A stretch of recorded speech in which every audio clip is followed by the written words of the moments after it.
ओम श्रीमन्नारायणाय नमः। श्री विष्णु पुराण प्रथम अंश 15वां अध्याय। प्रचेताओं का मारिशा नामक कन्या के साथ विवाह, दक्ष प्रजापति की उत्पत्ति एवं दक्ष की 60 कन्याओं के वंश का वर्णन। श्री पराशर जी बोले, तपश्चरत्सु पृथिवीं प्रचेतः सुमहीरुहा अरक्ष्यमाणामा बभ्रुर्बभूवाथ प्रजाक्षयः। प्रचेताओं के तपस्या में लगे रहने से कृषि आदि द्वारा किसी प्रकार की रक्षा न होने के कारण पृथ्वी को वृक्षों ने ढक लिया और प्रजा बहुत कुछ नष्ट हो गई। आकाश वृक्षों से भर गया था, इसलिए 10,000 वर्ष तक न तो वायु ही चला और न प्रजा ही किसी प्रकार की चेष्टा कर सकी। जल से निकलने पर उन वृक्षों को देखकर प्रचेतागण अति क्रोधित हुए और उन्होंने रोषपूर्वक अपने मुख से वायु और अग्नि को छोड़ा।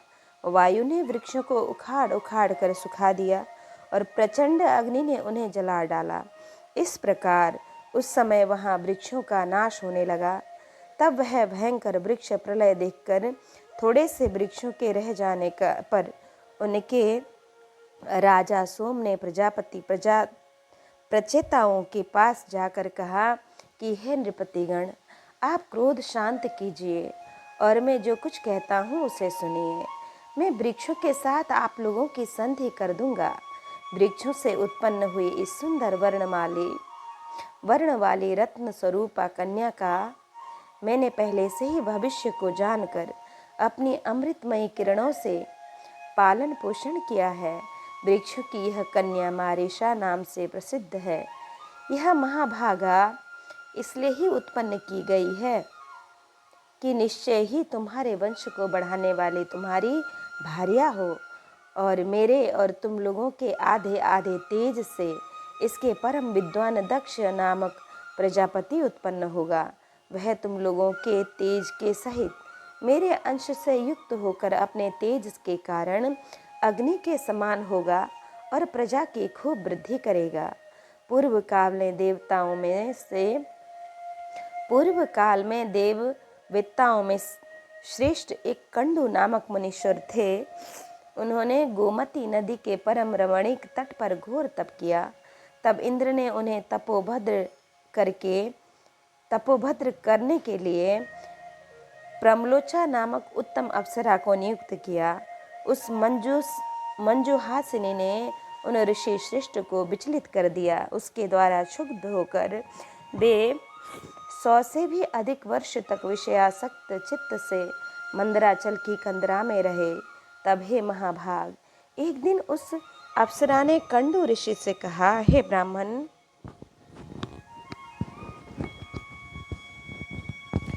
अब मैं स्वर्ग को जाना चाहती हूँ। आप प्रसन्नता पूर्वक मुझे आज्ञा दीजिए। उसके ऐसा कहने पर उसमें आसक्त चित्त हुए मुनि ने कहा, भद्रे, अभी कुछ और दिन रहो। उनके ऐसा कहने पर उस सुंदरी ने महात्मा कंडू के साथ अगले 100 वर्ष तक और रहकर नाना प्रकार के भोग भोगे। तब भी उसके यह पूछने पर कि भगवान, मुझे स्वर्ग को जाने की आज्ञा दीजिए, ऋषि ने यही कहा, अभी और ठहरो। तदंतर 100 वर्ष से कुछ अधिक बीत जाने पर उस सुमुखी ने प्रणय युक्त मुस्कान से सुशोभित वचनों में कहा कि ब्राह्मण, अब मैं स्वर्ग को जाती हूँ। यह सुनकर मुनि ने उस विशालाक्षी को आलिंगन कर कहा, अये सुभ्रु, अब तो तू बहुत दिनों के लिए चली जाएगी, इसलिए क्षण भर तो और ठहर। तब वह शुश्रूषणी सुंदरी कमर वाली उस ऋषि के साथ क्रीड़ा करती हुई 200 वर्ष से कुछ कम और रही। हे महाभाग, इस प्रकार जब जब वह सुंदरी देवलोक को जाने के लिए कहती, तभी तभी कंडू ऋषि उससे यही कहते कि अभी ठहर जा। मुनि के इस प्रकार कहने पर प्रणय भंग की पीड़ा को जानने वाली उस दक्षिणा ने अपने दक्षिण्यवश तथा मुनि के शाप से भयभीत होकर उन्हें न छोड़ा तथा उन महर्षि महोदय का भी कामासक्त चित्त से उसके साथ अहर्निश रमण करते करते उसमें नित्य नूतन प्रेम बढ़ता गया। एक दिन वे मुनिवर बड़ी शीघ्रता से अपनी कुटी से निकले। उनके निकलते समय वह सुंदरी बोली, आप कहाँ जाते हैं? उसके इस प्रकार पूछने पर मुनि ने कहा, हे शुभे, दिन अस्त हो चुका है, इसलिए मैं संध्योपासना करूँगा, नहीं तो नित्य क्रिया नष्ट हो जाएगी। तब उस सुंदर दांत वाली ने उन मुनीश्वर से हंसकर कहा, हे सर्वधर्मज्ञ, क्या आज ही आपका दिन अस्त हुआ है? हे विप्र, अनेकों वर्षों के पश्चात आज आपका दिन अस्त हुआ है, इससे कहिए किसको आश्चर्य न होगा। मुनि बोले, भद्रे, नदी के इस सुंदर तट पर तुम आज सवेरे ही तो आई हो, मुझे भली प्रकार स्मरण है।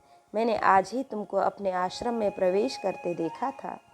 अब दिन के समाप्त होने पर यह संध्या काल हुआ है, फिर सच तो कहो, ऐसा उपहास क्यों करती हो? प्रलुम्चा बोली, ब्राह्मण, आपका यह कथन कि तुम सवेरे ही आई हो ठीक ही है, इसमें झूठ नहीं, परंतु उस समय को तो आज सैकड़ों वर्ष बीत चुके। सोम ने कहा।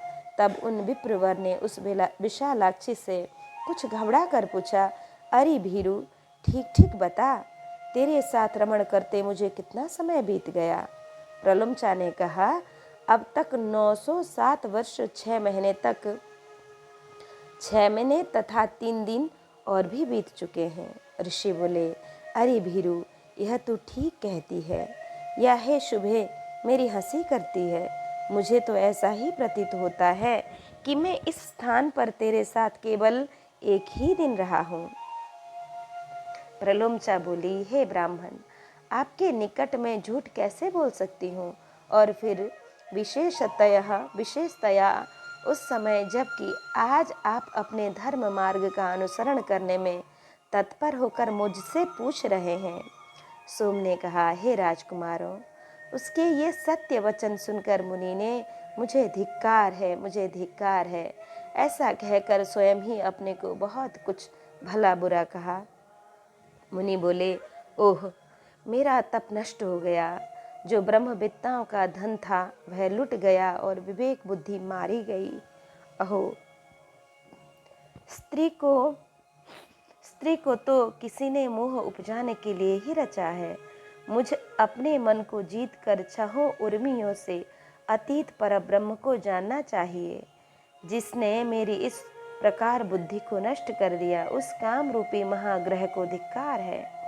नरक ग्राम के मार्ग रूप इस स्त्री के संग से वेद विद्य भगवान की प्राप्ति के कारण रूप मेरे समस्त व्रत नष्ट हो गए। इस प्रकार उन धर्मज्ञ मुनिवर ने अपने आप ही अपनी निंदा करते हुए कहा बैठी हुई उस अप्सरा से कि अरे पापिनी, अब तेरी जहाँ इच्छा हो चली जा। तूने अपनी भाव भंगिमा से मुझे मोहित करके इंद्र का जो कार्य था वह पूरा कर लिया। मैं अपने क्रोध से प्रज्वलित हुए अग्नि द्वारा तुझे भस्म नहीं करता हूँ, क्योंकि सज्जनों की मित्रता साथ रहने से हो जाती है, और मैं तो इतने दिन तेरे साथ निवास कर चुका हूँ, अथवा इसमें तेरा दोष भी क्या है जो मैं तुझ पर क्रोध करूँ? दोष तो सारा मेरा ही है, क्योंकि मैं बड़ा ही अजितेंद्रिय हूँ। तू महामोह की पिटारी और अत्यंत निंदनीय है। हाय, तूने इंद्र के स्वार्थ के लिए मेरी तपस्या नष्ट कर दी, तुझे धिक्कार है। सोम ने कहा, वे महर्षि उस सुंदरी से जब तक ऐसा कहते रहे तब तक वह भय के कारण पसीने में सराबोर होकर अत्यंत कांपती रही। इस प्रकार जिसका समस्त शरीर पसीने में डूबा हुआ था और जो भय से थर थर कांप रही थी, उस प्रलुम्चा से मुनि श्रेष्ठ कंडू ने क्रोधपूर्वक कहा, अरे तू चली जा। तब बारंबार फटकारे जाने पर वह उस आश्रम से निकली और आकाश मार्ग से जाते हुए उसने अपना पसीना वृक्षों के पत्तों से पोंछा। वह बाला वृक्षों के नवीन लाल लाल पत्तों से अपने पसीनों से तर शरीर को पोंछती हुई एक वृक्ष से दूसरे वृक्ष पर चलती गई। उस समय ऋषि ने उसके शरीर में जो गर्भ स्थापित किया था वह भी रोमांच से निकले हुए पसीने के रूप में उसके शरीर से बाहर निकल आया। उस गर्भ को वृक्ष ने ग्रहण कर लिया, उसे वायु ने एकत्रित कर दिया और मैं अपनी किरणों से उसे पोषित करने लगा। इससे वह धीरे धीरे बढ़ गया। वृक्षाग्र से उत्पन्न हुई वह मारिशा नाम की सुमुखी कन्या तुम्हें वृक्षगण समर्पण करेंगे। अतः अब वह क्रोध शांत करो। इस प्रकार वृक्षों से उत्पन्न हुई वह कन्या प्रलुम्चा की पुत्री है तथा कंडु मुनि की मेरी और वायु की भी संतान है। श्री पराशर जी बोले कि हे मैत्रेय, तब यह सोचकर कि प्रचेतागण योग भ्रष्ट की कन्या होने से मारिशा को आग्राह्य न समझें, सोमदेव ने कहा, साधु श्रेष्ठ भगवान कंडु भी तप के क्षीण हो जाने से पुरुषोत्तम क्षेत्र नामक भगवान विष्णु की निवास भूमि को गए। और हे राजपुत्रों, वहाँ वे महायोगी एकनिष्ठ होकर एकाग्र चित्त से ब्रह्मा पार मंत्र का जप करते हुए ऊर्ध्व बाहु रहकर श्री विष्णु भगवान की आराधना करने लगे। प्रचेतागण बोले, हम कंडु मुनि का ब्रह्मा पार नामक परम स्तोत्र सुनना चाहते हैं, जिसका जप करते हुए उन्होंने श्री केशव की आराधना की थी।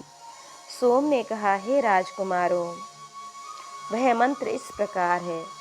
पारम परम विष्णुरा पार पारा परम परेभ्य मर्थ रूपी स ब्रह्म पार पर पार भूतः पर पराणामपि पार पारः स कारणं कारणतस्ततोऽपि तस्यापि हेतु पर हेतु कार्येषु चैवे सह कर्म कर्तृरूपैरशेषैरवतीह सर्वं ब्रह्मा प्रभुर्ब्रह्म सर्वभूतो ब्रह्मा प्रजानां परिरच्युतोऽसौ ब्रह्मा व्ययं नित्यमजं स विष्णु रपक्षयाद्यैरखिलैरसंगी। वह मंत्र इस प्रकार है। श्री विष्णु भगवान संसार मार्ग की अंतिम अवधि हैं। उनका पार पाना कठिन है। वे पर से भी पर अर्थात अनंत हैं। अतः सत्य स्वरूप हैं। तपोनिष्ठ महात्माओं को ही वे प्राप्त हो सकते हैं, क्योंकि वे पर से परे हैं तथा पर के अगोचर परमात्मा हैं और भक्तों के पालक एवं उनके अभिष्ट को पूर्ण करने वाले हैं।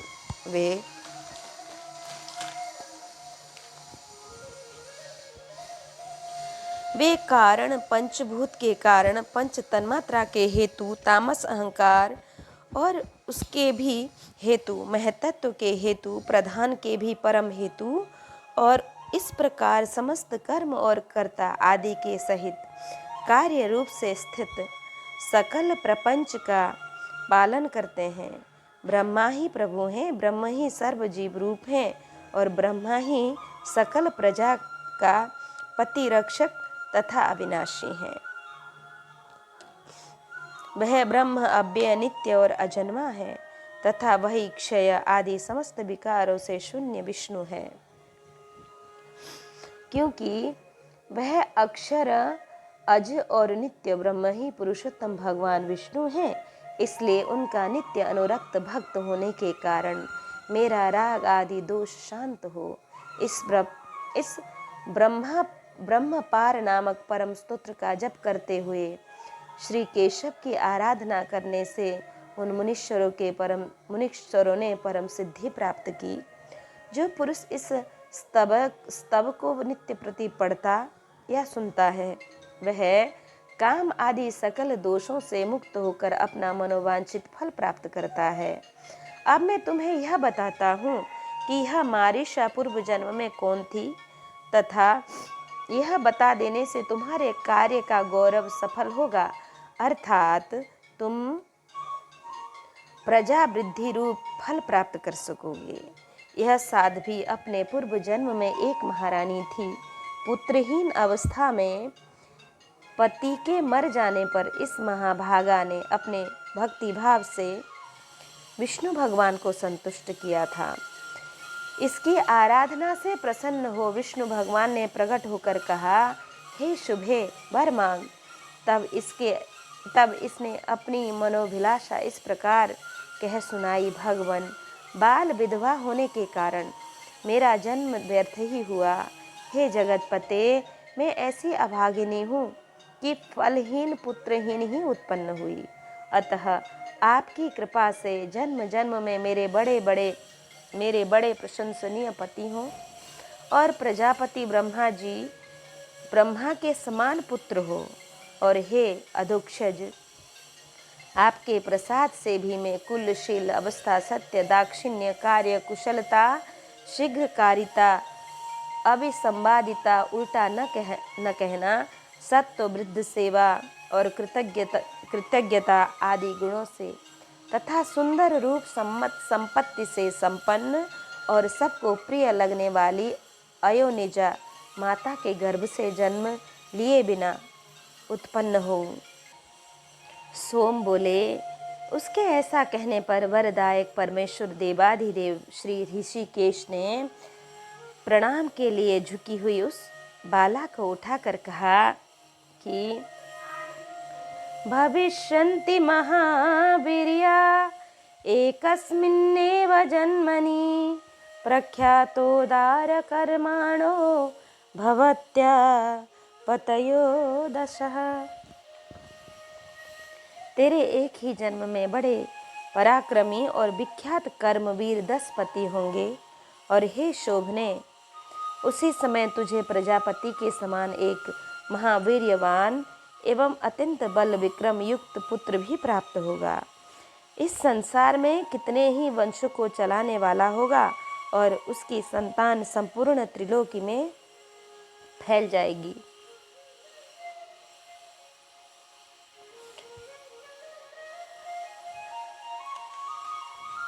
तथा तू भी मेरी कृपा से उदार रूपा, गुण संपन्ना, सुशीला और मनुष्य के चित्त को प्रसन्न करने वाली अयोनिजा ही उत्पन्न होगी।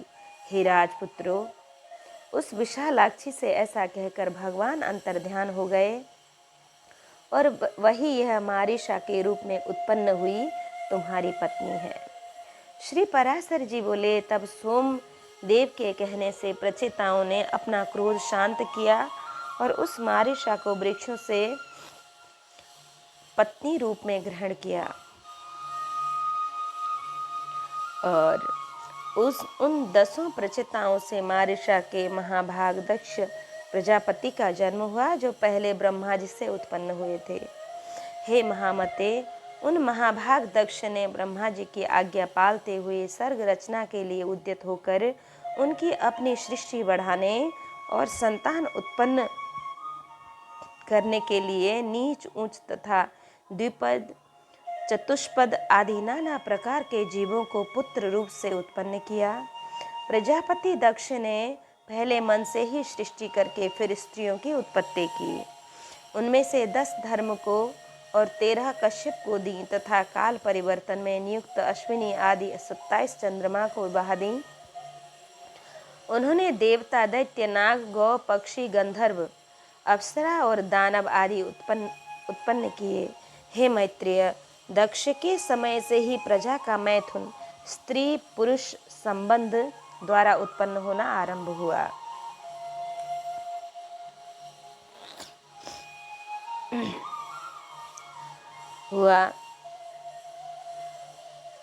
और उससे पहले तो अत्यंत तपस्वी प्राचीन सिद्ध पुरुषों के तपोबल से उनके संकल्प, दर्शन अथवा स्पर्श मात्र से ही प्रजा उत्पन्न होती थी। हे मैत्रेय, श्री मैत्रेय ऋषि बोले कि महामुने, मैंने तो सुना था कि दक्ष का जन्म ब्रह्मा जी के दाएं अंगूठे से हुआ था, फिर वे प्रचेताओं के पुत्र किस प्रकार हुए? हे ब्राह्मण, मेरे हृदय में यह बड़ा संदेह है कि सोमदेव के दौहित्र देवते होकर भी फिर भी वे उनके ससुर हुए। श्री पराशर जी बोले कि हे मैत्रेय, प्राणियों के उत्पत्ति और नाश प्रवाह रूप से निरंतर हुआ करते हैं। इस विषय में ऋषियों तथा अन्य दिव्य दृष्टि पुरुषों को कोई मोह नहीं होता। हे मुनि श्रेष्ठ, ये दक्षादि युग युग में होते हैं और फिर लीन हो जाते हैं, इसमें विद्वान को किसी प्रकार का संदेह नहीं होता।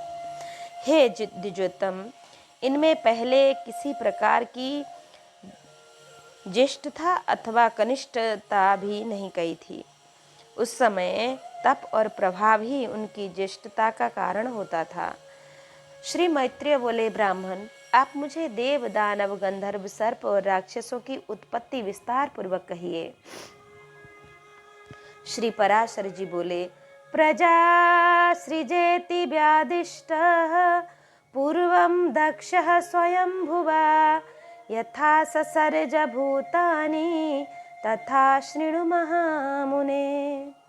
हे महामुने, स्वयंभू भगवान ब्रह्मा जी की ऐसी आज्ञा होने पर कि तुम प्रजा उत्पन्न करो, दक्ष ने पूर्व काल में जिस प्रकार प्राणियों की रचना की थी वह सुनो। उस समय पहले तो दक्ष ने ऋषि, गंधर्व, असुर और सर्प आदि मानसिक प्राणियों को ही उत्पन्न किया। उस प्रकार रचना करते हुए जब उनकी प्रजा और न बढ़ी तो उन प्रजापति ने सृष्टि की वृद्धि के लिए मन में विचार कर मैथुन धर्म से नाना प्रकार की प्रजा उत्पन्न करने की इच्छा से वीरण प्रजापति की अति तपस्विनी और लोकधारिणी पुत्री असिकनी से विवाह किया। तदंतर वीर्यवान प्रजापति दक्ष ने स्वर्ग की वृद्धि के लिए वीरण सुता अक्सिनी ने 5 सहस्त्र पुत्र उत्पन्न किए। उन्हें प्रजा वृद्धि के इच्छुक देख प्रियवादी देवर्षि नारद ने उनके निकट जाकर इस प्रकार कहा, हे पराक्रमी हर्यश्वगण, आप लोगों की ऐसी चेष्टा प्रतीत होती है कि आप प्रजा उत्पन्न करेंगे, सो मेरा यह कथन सुनो। खेद की बात है कि तुम लोग अभी निरे अनभिज्ञ हो, क्योंकि तुम इस पृथ्वी का मध्य, ऊर्ध्व, ऊपरी भाग और अध, नीचे का भाग कुछ भी नहीं जानते। फिर प्रजा की रचना किस प्रकार करोगे? देखो, तुम्हारी गति इस ब्रह्मांड में ऊपर नीचे और इधर उधर सब और अप्रतिह बेरोक टोक है। अतः हे अज्ञानियों, तुम सब मिलकर पृथ्वी का अंत क्यों नहीं देखते? नारद जी के ये वचन सुनकर वे भिन्न भिन्न दिशाओं में चले गए और समुद्र में जाकर जिस प्रकार नदियां नहीं लौटती, उसी प्रकार वे आज तक नहीं लौटे। आर्यश्व के इस प्रकार चले जाने पर प्रचेताओं के पुत्र दक्ष ने वैरुण से 1 सहस्त्र पुत्र उत्पन्न और किए। वे शवलाश्वगण भी प्रजा बढ़ाने के इच्छुक हुए, किंतु हे ब्राह्मण, उनसे नारद जी ने ही फिर पूर्वोक्त बातें कह दी। तब वे सब आपस में एक दूसरे से कहने लगे, महामुनि, नारद जी ठीक कहते हैं, हमको भी इसमें संदेह नहीं, अपने भाइयों के मार्ग का ही अवलंबन करना चाहिए। हम भी पृथ्वी का परिमाण जानकर ही सृष्टि करेंगे। इस प्रकार वे भी उसी मार्ग से समस्त दिशाओं को चले गए और समुद्रगत नदियों के समान आज तक वे भी नहीं लौटे। हे द्विज, तब से ही यदि भाई को खोजने के लिए भाई ही जाए तो वह नष्ट हो जाता है, अतः विज्ञ पुरुष को ऐसा न करना चाहिए। महाभाग दक्ष प्रजापति ने उन पुत्रों को भी गए जान नारद जी पर बड़ा क्रोध किया और उन्हें शाप दे दिया कि हे मैत्रेय, हमने सुना है कि फिर उस विद्वान प्रजापति ने सर्ग वृद्धि की इच्छा से वैरुणी से 60 कन्याएं उत्पन्न की। उनमें से उन्होंने 10 धर्म को, 13 कश्यप को, 27 सोम चंद्रमा को और 4 अरिष्ट नेमि को दी तथा 2 बहुपुत्र, 2 अंगिरा और 2 कृशाश्व को विवाही। अब उनके नाम सुनो। अरुंधति, वसु, यामी, लंबा, भानु, मरुत्वती, संकल्पा, मुहूर्ता, साध्या और विश्वा, ये 10 धर्म की पत्नियां थीं। अब तुम उनके पुत्रों का विवरण सुनो। विश्वा के पुत्र विश्वदेवा थे, साध्या से साध्यगण हुए, मरुत्वती से मरुत्वान और वायु से वसुगण हुए, तथा भानु से भानु और मुहूर्ता से मुहूर्ताभिमानी देवतागण हुए। लंबा से घोष, यामी से नाग, बीथी और अरुंधति से समस्त पृथ्वी विषयक प्राणी हुए, तथा संकल्पा से सर्वात्मक संकल्पी उत्पन्न हुई।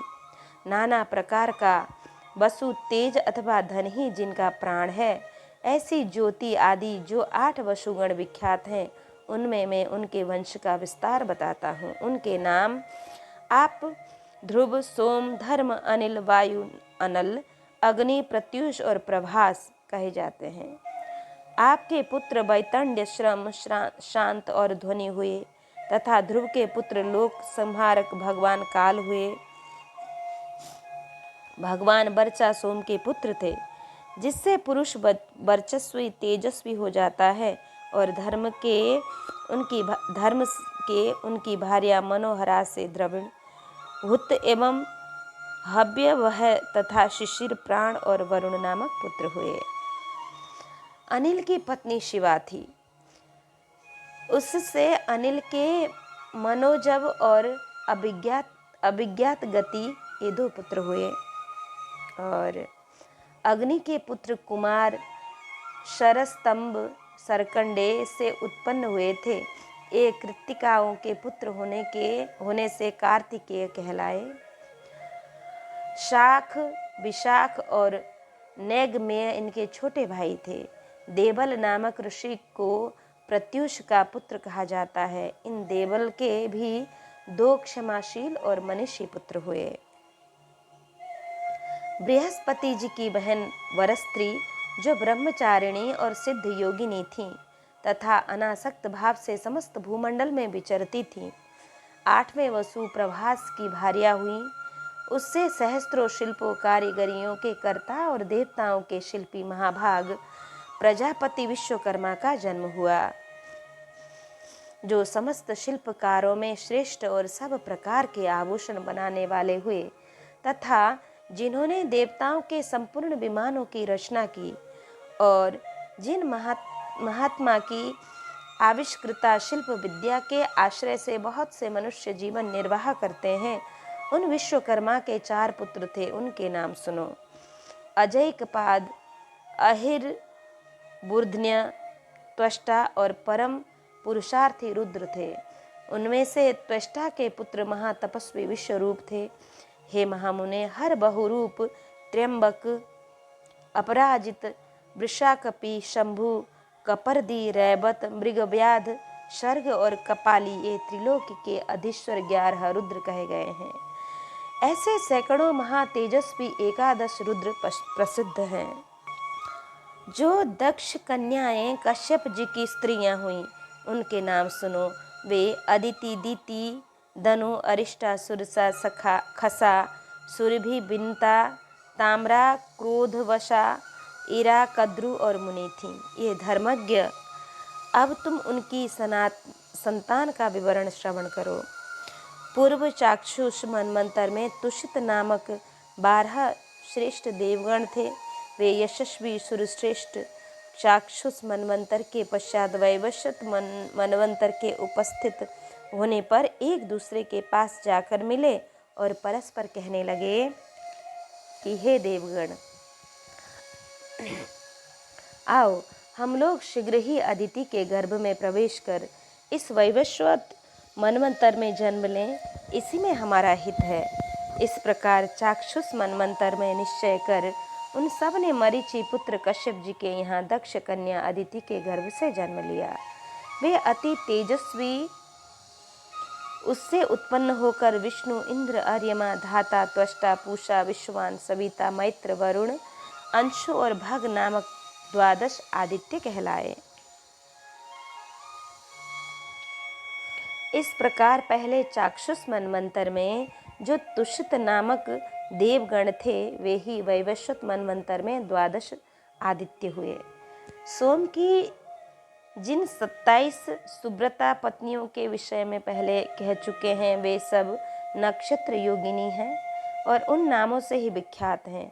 उन अति तेजस्विनियों के अनेक प्रतिभाशाली पुत्र हुए।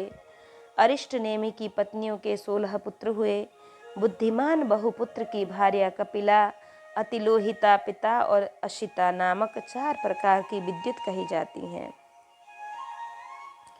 महर्षियों में से सत्कृत ऋचाओं से अभिमानी देव श्रेष्ठ प्रत्यंगिरा से उत्पन्न हुए हैं तथा शास्त्रों के अभिमानी देव प्रहरण नामक देवगण देवर्षि कृशाश्व की संतानें कहे जाते हैं। हेतात 8 वसु, 11 रुद्र, 12 आदित्य प्रजापति और वषटकार 33 वेदोक्त देवता अपनी इच्छा अनुसार जन्म लेने वाले हैं। कहते हैं इस लोक में इनके उत्पत्ति और निरोध निरंतर हुआ करते हैं। ये 1000 युग के अनंतर पुनः पुनः उत्पन्न होते रहते हैं। हे मैत्रेय, जिस प्रकार लोक में सूर्य के अस्त और उदय निरंतर हुआ करते हैं उसी प्रकार ये देवगण भी युग युग में उत्पन्न होते ही रहते हैं। हमने सुना है कि अदिति के कश्यप जी के वीर्य से परम दुर्जय हिरण्यकश्यपु और हिरण्याक्ष नामक 2 पुत्र तथा सिंहिका नाम की एक कन्या हुई जो विप्रचित्ति को ब्याही गई। विवाह हुआ उसका विप्रचित्ति के साथ। हिरण्यकश्यपु के अति तेजस्वी और पराक्रमी अनुलाद, लाद, बुद्धिमान प्रहलाद और सम्लाद नामक 4 पुत्र हुए जो दैत्य वंश को बढ़ाने वाले थे। हे महाभाग, उनमें प्रहलाद जी सर्वत्र समदर्शी और जितेंद्रिय थे। उन्होंने श्री विष्णु भगवान की परम भक्ति का वर्णन किया था। उनके दैत्यराज द्वारा तृप्त किए हुए अग्नि ने उनके सर्वांग में व्याप्त होकर भी हृदय में वासुदेव भगवान के स्थित रहने से नहीं जला पाया।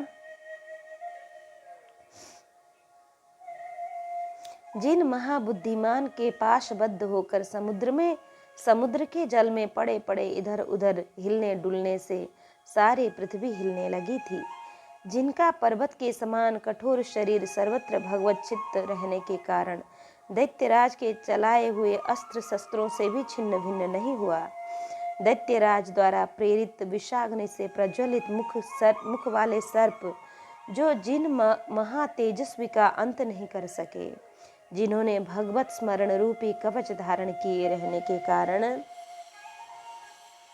पुरुषोत्तम भगवान का स्मरण करते हुए पत्थरों की मार पड़ने पर भी अपने प्राणों को नहीं छोड़ा। स्वर्ग निवासी दैत्यपति द्वारा ऊपर से गिराए जाने पर जिन महामति को पृथ्वी ने पास जाकर बीच में ही अपने गोद में धारण कर लिया, चित्त में श्री मधुसूदन भगवान के स्थित रहने से दैत्यराज का नियुक्त किया हुआ सबका शोषण करने वाला वायु जिनके शरीर में लगने से शांत हो गया, दैत्येंद्र द्वारा आक्रमण के लिए नियुक्त उत्तम दिग्गजों के दांत जिनके वक्षस्थल में लगने से टूट गए और उनका सारा मद चूर्ण हो गया। पूर्व काल में दैत्यराज के पुरोहितों की उत्पन्न की हुई कृत्या भी जिन गोविंदासक्त चित्त भक्त राज के अंत का कारण नहीं हो सकी, जिनके हृदय में भगवान विराजमान रहते हैं, उनका कोई बिगाड़ भी क्या सकता है।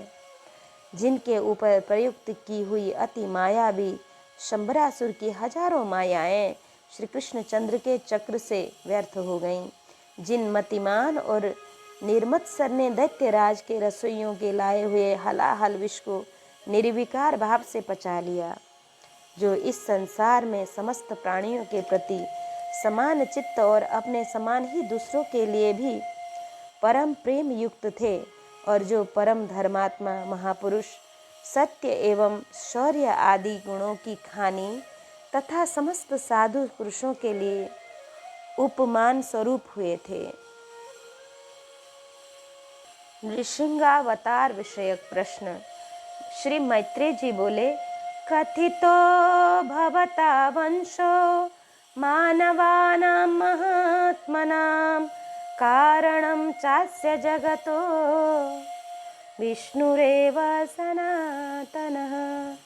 अपने महात्मा मनुपुत्रों के वंशों का वर्णन किया और यह भी बताया कि इस जगत के सनातन कारण भगवान विष्णु ही हैं।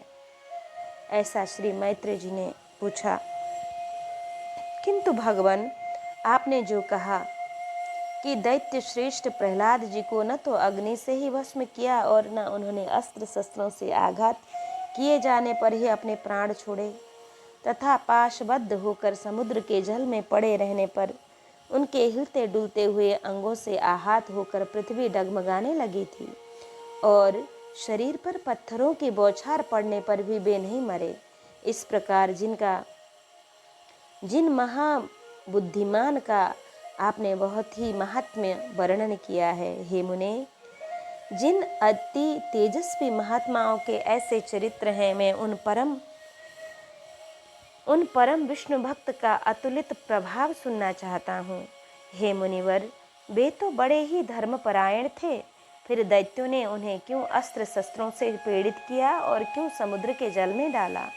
उन्होंने किस लिए उन्हें पर्वत से दबाया, किस प्रकार सर्पों से डसाया, क्यों पर्वत शिखर से गिराया और क्यों अग्नि में डलवाया? उन महादैत्यों ने उन्हें दिग्गजों के दांतों से क्यों रुधवाया और क्यों सर्व पोषक वायु को उनके लिए नियुक्त किया? हे मुने, उन पर दैत्य गुरुओं ने किस लिए कृत्या का प्रयोग किया और शंबरासुर ने क्यों अपनी सहस्त्रों मायाओं का वार किया? उन महात्मा को मारने के लिए दैत्यराज के रसोइयों ने, जिसे वे महाबुद्धिमान पचा गए थे, ऐसा हलाहल विष क्यों दिया? हे महाभाग, महात्मा प्रहलाद का यह संपूर्ण चरित्र, जो उनके महान महात्म्य का सूचक है, मैं सुनना चाहता हूँ। यदि दैत्यगण उन्हें नहीं मार सके तो इसका मुझे कोई आश्चर्य नहीं है, क्योंकि मन अनन्य भाव से भगवान विष्णु में लगा हुआ है, उसको भला कौन मार सकता है? आश्चर्य तो इसी का है कि जो नित्य धर्म परायण और भगवद आराधना में तत्पर रहते थे, उनसे उनके ही कुल में उत्पन्न हुए दैत्यों ने ऐसा अति दुष्कर द्वेष क्यों किया? क्योंकि ऐसे समदर्शी और धर्म भीरु पुरुषों से तो किसी का भी द्वेष होना अत्यंत कठिन है। उन धर्मात्मा महाभाग मत्सरहीन विष्णु भक्तों को दैत्यों ने किस कारण से इतना कष्ट दिया, सो आप मुझसे कहिए। महात्मा लोग तो ऐसा गुण संपन्न साधु पुरुषों के विपक्षी होने पर भी उन पर किसी प्रकार का प्रहार नहीं करते, फिर स्वपक्ष में होने पर तो कहना ही क्या है। इसलिए हे मुनि श्रेष्ठ, यह संपूर्ण वृत्तांत विस्तार पूर्वक वर्णन कीजिए। मैं उन दैत्यराज का संपूर्ण चरित्र सुनना चाहता हूँ। हिरण्यकश्यपु का दिग्विजय और प्रहलाद चरित्र। श्री पराशर जी बोले, मैत्रेय श्रूयतां सम्यक चरितं तस्य धीमतः, प्रहलादस्य सदोदार चरितस्य महात्मनः। दिते पुत्रो महावीर्यो हिरण्यकशिपु पुरा, त्रैलोक्यं वशमानिन्ये ब्रह्मणो वरदर्पितः। हे मैत्रेय, उन सर्वदा उदार चरित्र परम बुद्धिमान महात्मा प्रहलाद जी का चरित्र तुम ध्यान पूर्वक श्रवण करो। पूर्व काल में दिति के पुत्र महाबली हिरण्यकशिपु ने ब्रह्मा जी के वर से गर्भयुक्त सशक्त होकर संपूर्ण त्रिलोकी को अपने वशीभूत कर लिया था। वह दैत्य इंद्र पद का भोग करता था। वह महान असुर स्वयं ही सूर्य, वायु, अग्नि, वरुण और चंद्रमा बना हुआ था। वह स्वयं ही कुबेर और यमराज भी था, और वह असुर स्वयं ही संपूर्ण यज्ञ भागों को भोगता था। हे मुनि सत्तम,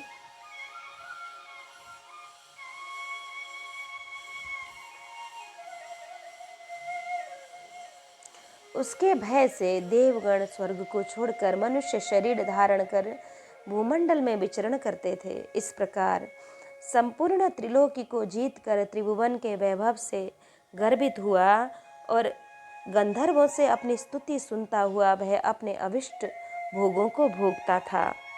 उस समय उस मद्यपानासक्त महाकाय हिरण्यकश्यपु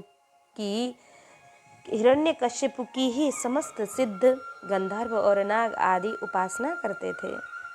उस दैत्यराज के सामने कोई सिद्धगण तो बाजे गाजे बजाकर उसका यशोगान करते तथा वह असुर राज वहाँ स्फटिक एवं अब्र शिला के बने हुए मनोहर महल में, जहाँ अप्सराओं का उत्तम नृत्य हुआ करता था, प्रसन्नता के साथ मद्यपान करता रहता था। उसका प्रहलाद नामक महाभाग्यवान पुत्र था। वह बालक गुरु के यहाँ जाकर बालोचित पाठ पढ़ने लगा। एक दिन वह धर्मात्मा बालक गुरुजी के साथ अपने पिता दैत्यराज के पास गया, जो उस समय मद्यपान में डूबा हुआ था। तब अपने चरणों में झुके हुए अपने परम तेजस्वी पुत्र प्रहलाद जी को उठाकर पिता हिरण्यकश्यपु ने कहा, पठ्यतां भवतां वत्स सारभूतं शुभाषितं काले नैतावता यत्ते सद्योद्युक्तेन शिक्षितम्। वत्स, अब तक अध्ययन में निरंतर तत्पर रहकर तुमने जो कुछ पढ़ा है उसका सारभूत शुभ भाषण हमें सुनाओ।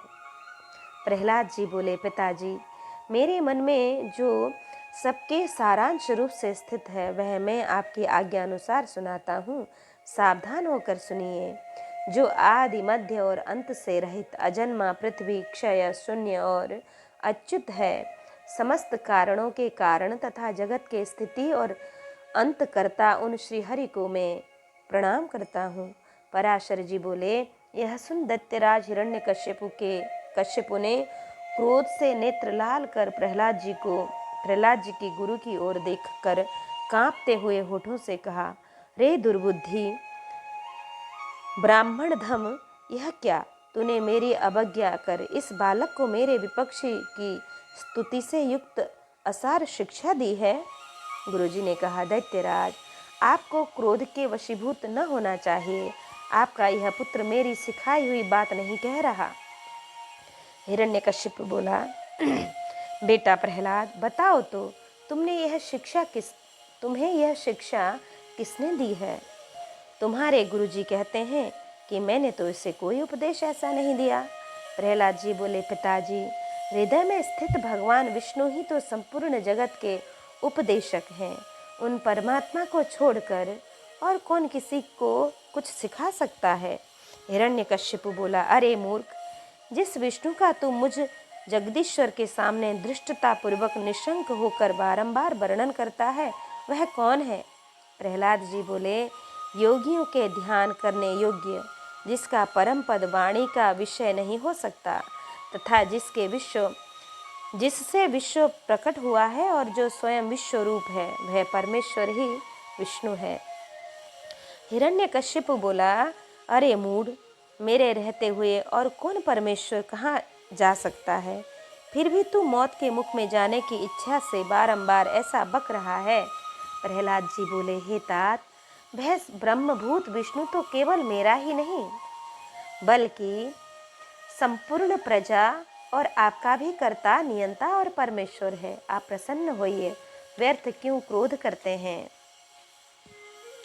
हिरण्यकश्यप बोला, अरे कौन पापी इस दुर्बुद्धि बालक के हृदय में घुस बैठा है, जिससे अभिष्ट चित्त होकर यह ऐसे अमंगल वचन बोलता है? प्रहलाद जी बोले, पिताजी, वे विष्णु भगवान तो मेरे ही हृदय में नहीं बल्कि संपूर्ण लोकों में स्थित हैं। वे सर्वगामी तो मुझको, आप सबको और समस्त प्राणियों को अपनी अपनी चेष्टाओं में प्रवृत्त करते हैं। हिरण्यकश्यप बोला, इस पापी को यहाँ से निकालो और गुरु के यहाँ ले जाकर इसका भली प्रकार शासन करो। इस दुर्मति को न जाने किसने मेरे विपक्षी प्रशंसा में नियुक्त कर दिया है।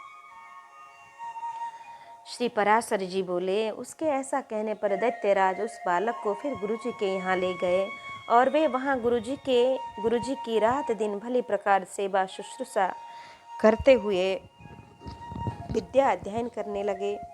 बहुत काल व्यतीत हो जाने पर दैत्यराज ने प्रहलाद जी को फिर बुलाया और कहा, बेटा आज कोई गाथा कथा सुनाओ। प्रहलाद जी बोले कि जिनसे प्रधान पुरुष और यह चराचर जगत उत्पन्न हुआ है, वे सकल प्रपंच के कारण श्री विष्णु भगवान हम पर प्रसन्न हो। हिरण्यकश्यप बोला, अरे यह बड़ा दुरात्मा है, इसको मार डालो। अब इसके जीने से कोई लाभ नहीं है, क्योंकि स्वपक्ष की हानि करने वाला होने से यह तो अपने कुल के लिए अंगार रूप हो गया है।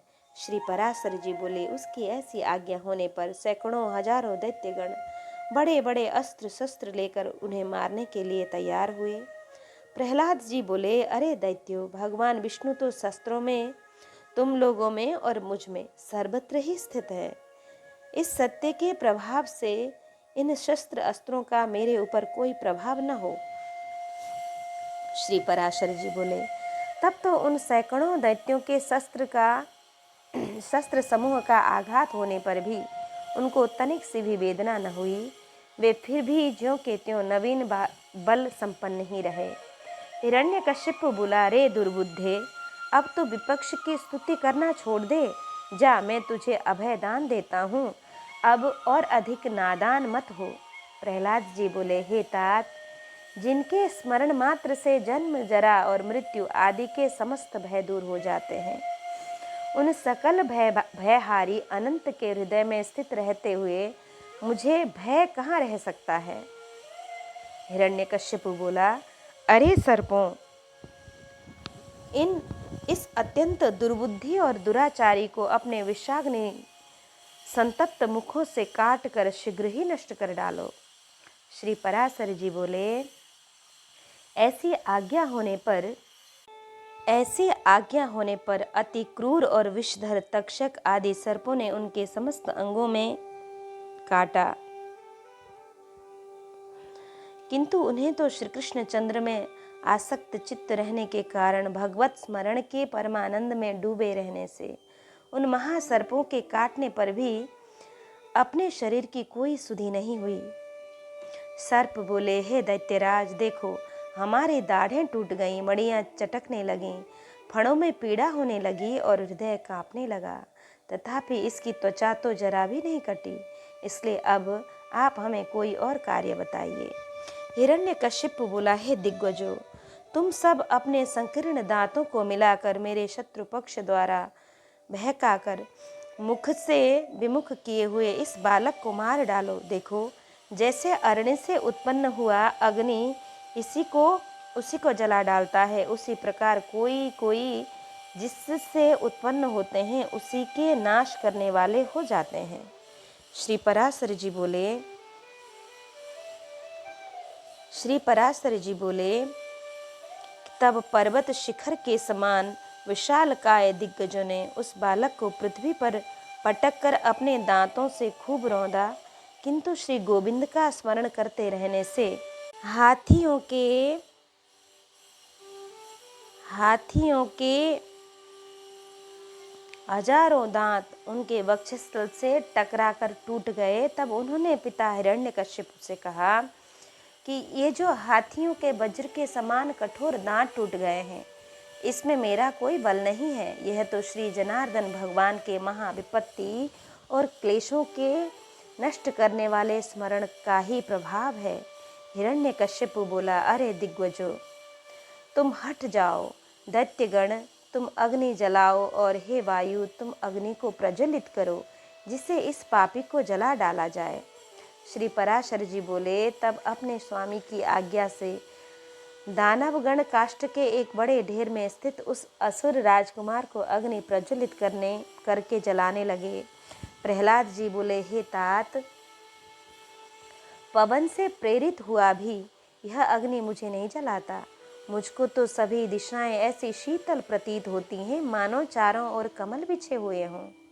श्री पराशर जी बोले, तदंतर शुक्र जी के पुत्र बड़े बाग्मी महात्मा षंडामर्क आदि पुरोहित गण सामनीति से दैत्यराज की बड़ाई करते हुए बोले कि हे राजन, अपने इस बालक पुत्र के प्रति अपना क्रोध शांत कीजिए। आपको तो देवताओं पर ही क्रोध करना चाहिए, क्योंकि उसकी सफलता तो वही है। हे राजन, हम आपके इस बालक को ऐसी शिक्षा देंगे जिससे यह विपक्षी के नाश का कारण होकर आपके प्रति अति विनीत हो जाएगा। हे दैत्यराज, बाल्यावस्था तो सब प्रकार के दोषों का आश्रय होती ही है, इसलिए आपको इस बालक पर अत्यंत क्रोध का प्रयोग नहीं करना चाहिए। यदि हमारे कहने से भी यह विष्णु का पक्ष नहीं छोड़ेगा तो हम इसको नष्ट करने के लिए किसी प्रकार न टलने वाली कृत्या उत्पन्न करेंगे।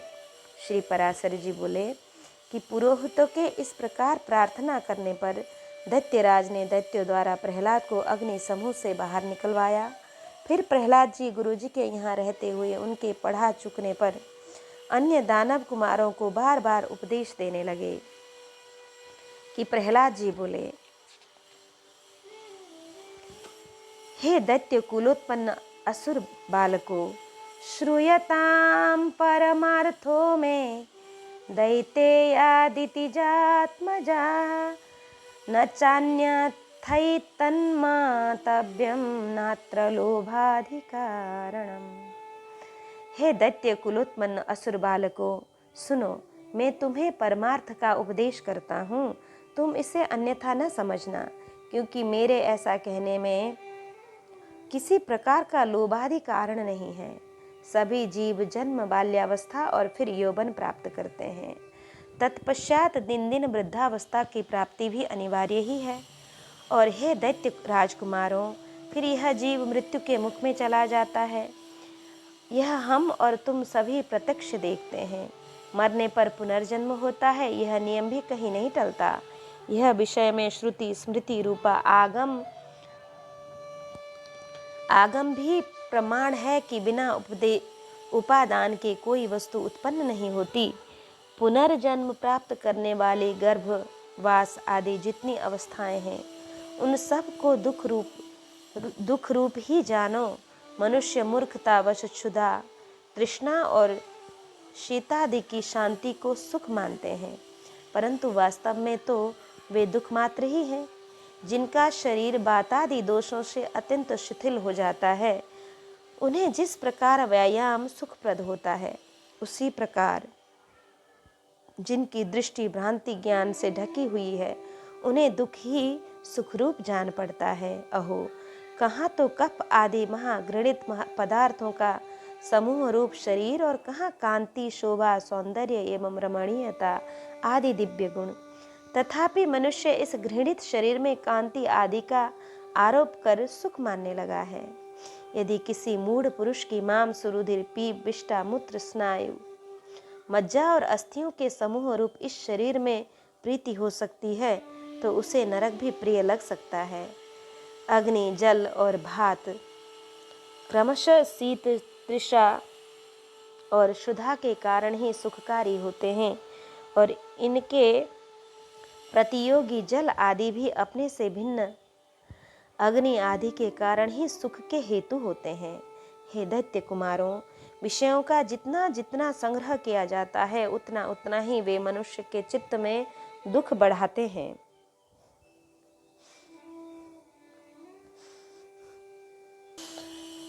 जीव अपने मन को प्रिय लगने वाले जितने ही संबंधों को बढ़ाता जाता है, उतने ही उसके हृदय में शोक रूपी शल्य कांटे स्थिर हो जाते हैं।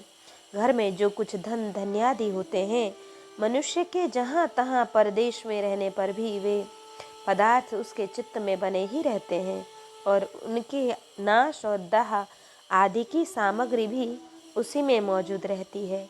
अर्थात घर में स्थित पदार्थों के सुरक्षित रहने पर भी मन स्थिति पदार्थों के नाश आदि की भावना से पदार्थ नाश का दुख प्राप्त हो जाता है। इस प्रकार जीते जी यह महान दुख होता ही है। मरने पर भी यम यातनाओं द्वारा और गर्भ प्रवेश का उग्र कष्ट भोगना ही पड़ता है। यदि तुम्हें गर्भावास में लेश मात्र भी सुख का अनुमान होता हो तो कहो, सारा संसार इसी प्रकार अत्यंत दुखमय है। इसलिए दुखों के परम आश्रय इस संसार समुद्र में एकमात्र भगवान विष्णु ही आप लोगों की परम गति है। यह मैं सर्वथा सत्य कहता हूँ। ऐसा मत समझो कि हम तो अभी बालक हैं, क्योंकि जरा, यौवन और जन्म आदि अवस्थाएं तो देह के ही धर्म है। शरीर का अधिष्ठाता आत्मा तो नित्य है, उसमें यह कोई धर्म नहीं है। जो मनुष्य ऐसा दुराशाओं से विक्षिप्त चित्त रहता है कि मैं अभी बालक हूँ, इसलिए इच्छा अनुसार खेल कूद लूँ, युवावस्था प्राप्त होने पर कल्याण साधन का यत्न करूँ, फिर युवा होने पर कहता है कि अभी तो मैं युवा हूँ, बुढ़ापे में आत्म कल्याण कर लूँगा, और वृद्ध होने पर सोचता है कि अब मैं बूढ़ा हो गया, अब तो मेरी इंद्रियां अपने कर्मों में प्रवृत्त नहीं होती, शरीर के शिथिल हो जाने पर अब मैं क्या कर सकता हूँ। सामर्थ्य रहते तो मैंने कुछ किया ही नहीं। वह अपने कल्याण पथ पर कभी अग्रसर नहीं होता, केवल भोग तृष्णा में ही व्याकुल रहता है। मूर्ख लोग अपनी बाल्यावस्था में खेल कूद में लगे रहते हैं, युवावस्था में विषयों में फंस जाते हैं, और बुढ़ापा आने पर उसे असमर्थता के कारण व्यर्थ ही काटते हैं।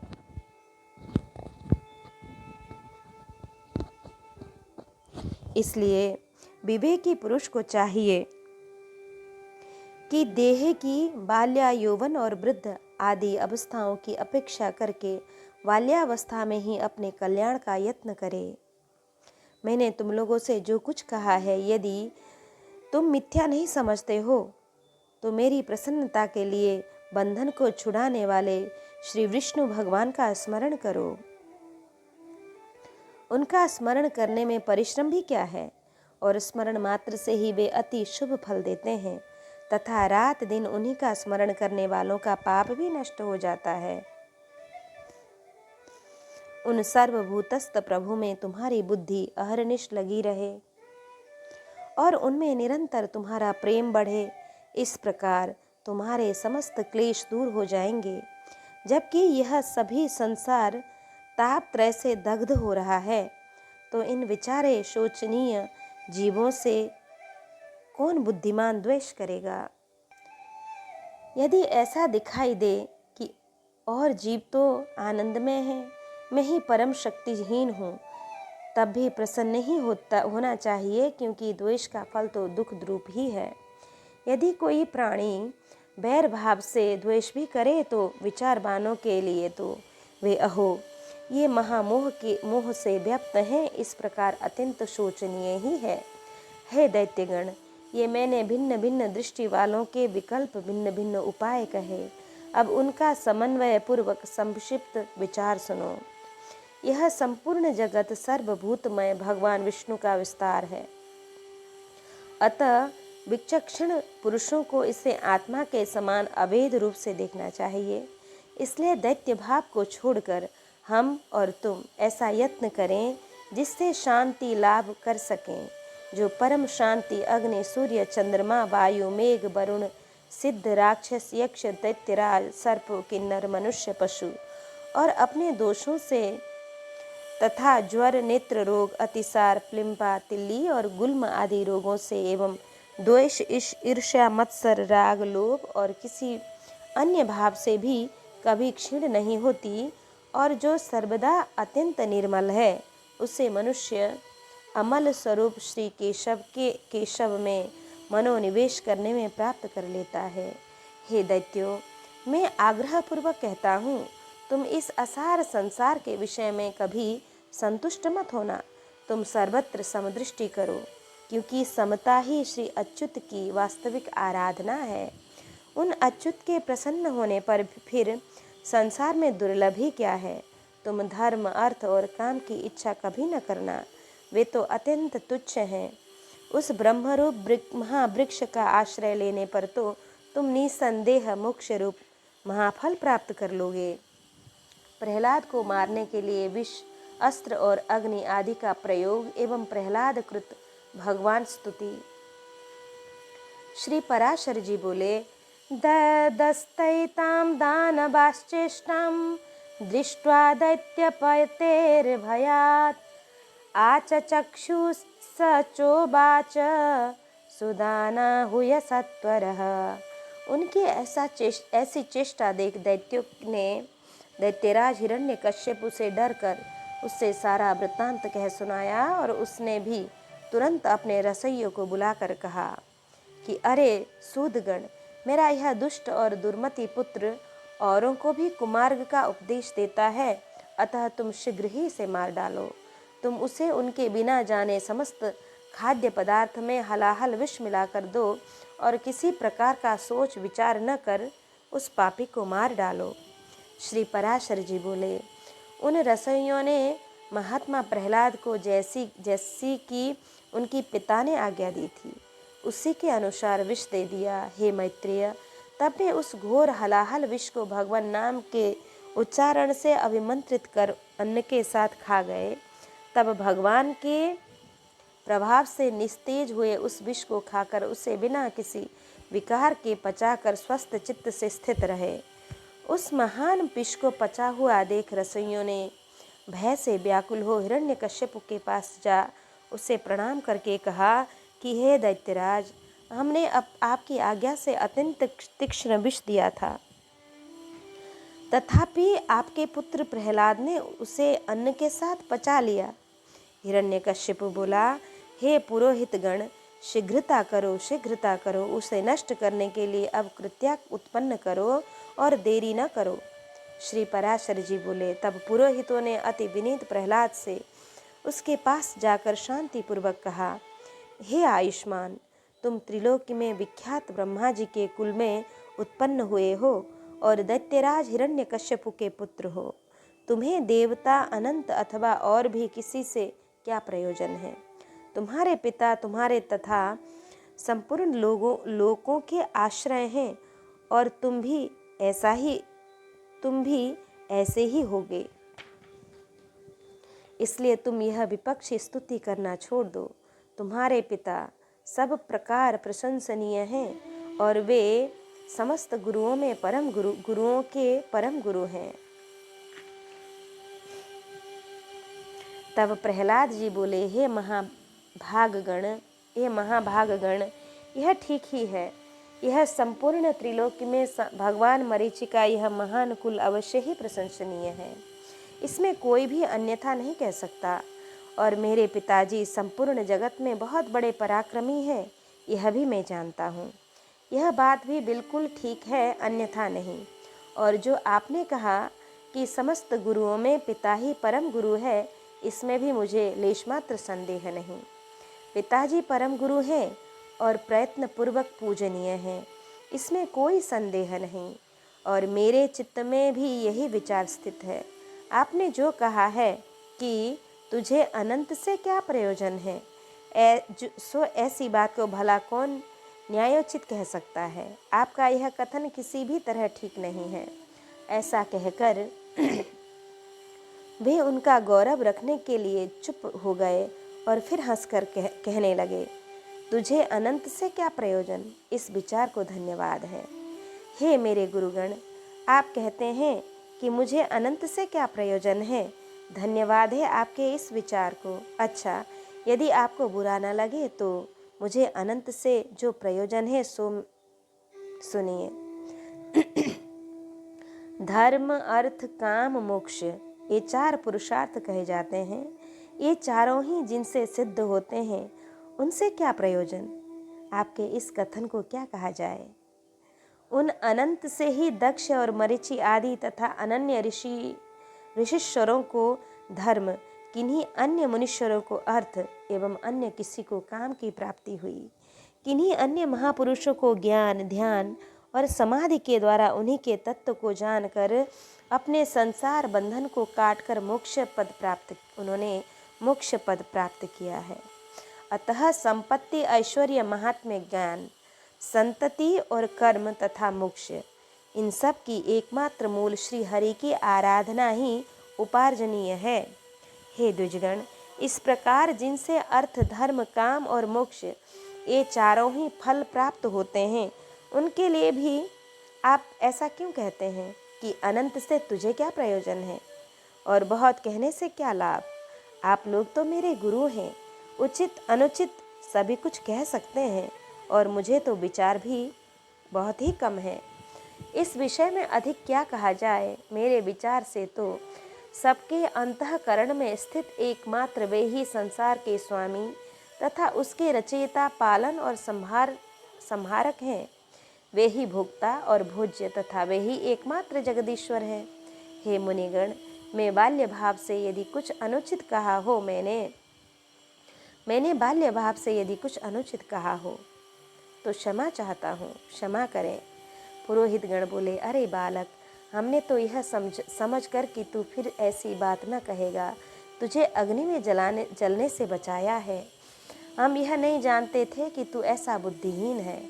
रे दुर्मते, यदि तू हमारे कहने से अपने इस मोहमय आग्रह को नहीं छोड़ेगा तो हम तुझे नष्ट करने के लिए कृत्या उत्पन्न करेंगे। प्रहलाद जी बोले कि कौन जीव किसको मार सकता है, कौन जीव किससे मारा जाता है और कौन किससे रक्षित होता है। शुभ और अशुभ आचरणों के द्वारा आत्मा स्वयं ही अपनी रक्षा और नाश करता है। कर्मों के कारण ही सब उत्पन्न होते हैं, कर्मों के कारण ही सब उत्पन्न होते हैं और कर्म ही उनकी शुभाशुभ गतियों के साधन हैं। इसलिए प्रयत्न पूर्वक शुभ कर्मों का ही आचरण करना चाहिए। श्री पराशर जी बोले, उनके ऐसा कहने पर उन दैत्यराज के पुरोहितों ने क्रोधित होकर अग्नि शिखा के समान प्रज्वलित शरीर वाली कृत्या उत्पन्न कर दी। उस अति भयंकरी ने अपने पादाघात से पृथ्वी को कंपित करते हुए वहां प्रकट होकर बड़े क्रोध से प्रहलाद जी की छाती में त्रिशूल से प्रहार किया, किंतु उस बालक के वक्षस्थल में लगते ही वह तेजोमय त्रिशूल टूटकर पृथ्वी पर गिर पड़ा और वहां गिरने से भी उसके सैकड़ों टुकड़े हो गए। जिस हृदय में निरंतर अक्षुण्ण भाव से श्री भगवान हरि विराजते हैं, उसमें लगने से तो वज्र के भी टूक टूक हो जाते हैं, त्रिशूल की तो बात ही क्या है। उन पापी पुरोहितों ने उस निष्पाप बालक पर कृत्या का प्रयोग किया था, इसलिए तुरंत ही उसने उन पर वार किया और स्वयं भी नष्ट हो गई। अपने गुरुओं को कृत्या द्वारा जलाए जाते देख महामति प्रहलाद, हे कृष्ण रक्षा करो, हे अनंत बचाओ, ऐसा कहते हुए उनकी ओर दौड़ पड़े। प्रहलाद जी कहने लगे, हे सर्वव्यापी विश्वरूप, विश्व सृष्टा जनार्दन, इन ब्राह्मणों की इस मंत्राग्नि रूप दुस्सह दुख से क्षमा कीजिए।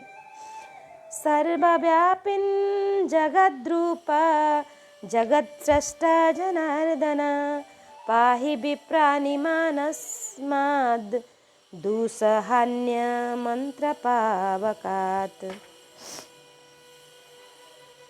यथा सर्वेषु भूतेषु सर्वापि जगद्गुरु, सर्वव्यापी जगद्गुरु विष्णुरेव तथा सर्वे जीवन्ते ते पुरोहितः। सर्वव्यापी जगद्गुरु भगवान श्री विष्णु सभी प्राणियों में व्याप्त हैं। इस सत्य के प्रभाव से ये पुरोहित गण जीवित हो जाएं। यदि मैं सर्वव्यापी और अक्षय श्री विष्णु को अपने विपक्षियों में भी देखता हूँ तो ये पुरोहित जीवित हो जाएं। जो लोग मुझे मारने के लिए आए, जिन्होंने मुझे विष दिया, जिन्होंने आग में जलाया, जिन्होंने दिग्गजों से पीड़ित कराया और जिन्होंने सर्पों से डसाया, उन सब के प्रति यदि मैं समान मित्र भाव से रहता हूँ और मेरी कभी पाप बुद्धि नहीं हुई तो उस सत्य के प्रभाव से ये दैत्य पुरोहित जी उठें। श्री पराशर जी बोले, ऐसा कहकर उनके स्पर्श करते ही वे ब्राह्मण स्वस्थ होकर उठ बैठे और उस विनयावनत बालक से कहने लगे, हे वत्स, तू बड़ा श्रेष्ठ है।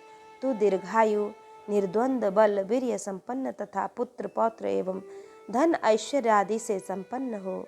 श्री पराशर जी बोले, हे महामुने, ऐसा कह पुरोहितों ने दैत्यराज हिरण्यकश्यपु के पास जा उसे सारा समाचार ज्यों का त्यों सुना दिया। श्री कृष्ण गोविंद हरे मुरारे, हे नाथ नारायण वासुदेवा, अनंत वैकुंठ मुकुंद कृष्ण गोविंद दामोदर माधवेति।